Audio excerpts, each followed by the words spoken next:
como é que a gente pode pôr em cena o preço da visibilidade, o quanto é que a gente é capaz de pagar para fazer a propaganda de nós mesmos e existir socialmente. Ela diz que ela pensa a coreografia como uma sequência de atos dinâmicos.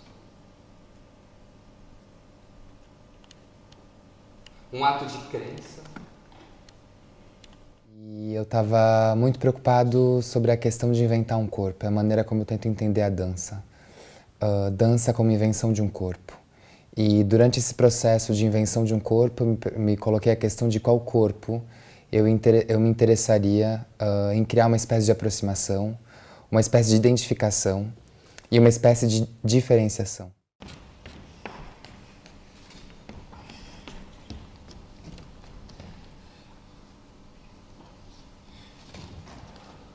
A imaginação é o elemento fundador do gesto dançado, do corpo que dança para mim.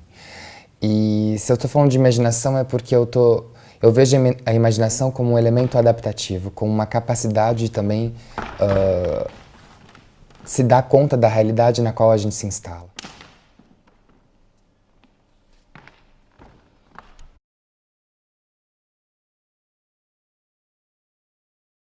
E eu acho que tem muito a ver com o fato de eu ter feito essa migração, com o fato de eu ter deixado o Brasil, já tem 3 anos, e ter trabalhado muito perto de realidades muito circunscritas, com características bastante fortes, que seja na Favela da Maré, enquanto eu fui intérprete da Lia Rodrigues, companhia de dança, ou morando no Rio de Janeiro, em Florianópolis e em outras cidades. E passando então por uma cidade muito pequena na França, na cidade de Angers, para morar 2 anos e estudar, e não identificar mais elementos que foram muito importantes na minha constituição como artista e que foram vividos no Brasil, acho que essa distância que existe entre esses 2 países, esses 2 continentes, é para mim um fator coreográfico muito forte. Para a gente cavar um buraco bem grande e nos jogar todos dentro, um por um. Entre o Céu, que é um solo de 2012, e Inês, que é um solo de 2014, o que existe em comum é a relação com a maneira pela qual eu me oriento em relação ao público, a maneira como eu me dirijo ao público e como eu tento expor ou propor um corpo que não para de procurar uma maneira de se tornar visível, de procurar se inscrever no olhar do público.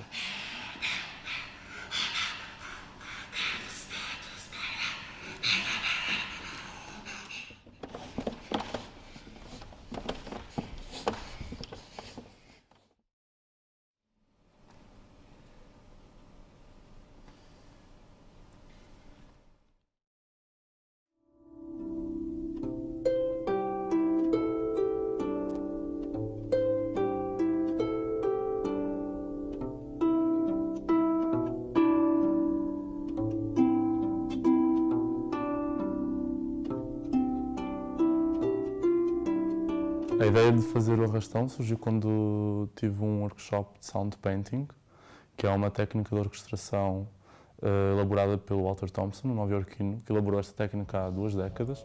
Enquanto praticante de sound painting, percebi-me que o que me interessava mais era ser o praticante da ação, mais do que o observador da ação, que é isso que um público de sound painting vê. O público de sound painting vê um grupo de pessoas que conhece o léxico e atua sobre o léxico. Queria que o público tivesse nessa experiência de o praticante. Então o arrastão foi, para mim, foi quase imediata a ideia de arrastar o público para uma ideia de orquestração, sim. Eu acho que quis sempre, com arrastão, fazer com que o público tivesse o mesmo entusiasmo que eu, enquanto agente ativo de uma ação, enquanto músico, enquanto participante de uma orquestra.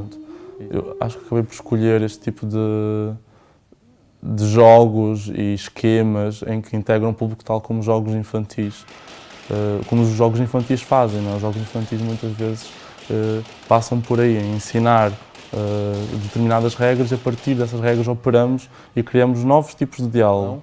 E por isso que eu gosto de limar esses significados quando à volta do objeto e trazê-lo para uma outra coisa. E aos fim de 40 minutos em que o público opera um balão, realmente ele passa a ser outra coisa. Ele já não é um balão, ele é uma caixa de música. Eu acho que eu gostava de ter sido músico, gostava de ter sido uma rockstar. E isso nunca aconteceu. Então acho que nas minhas peças eu evoco sempre a música como um veículo dramatúrgico, um veículo de significados. Para mim a música, os ritmos, os tempos, eles acabam por ditar a minha própria forma de ver a composição.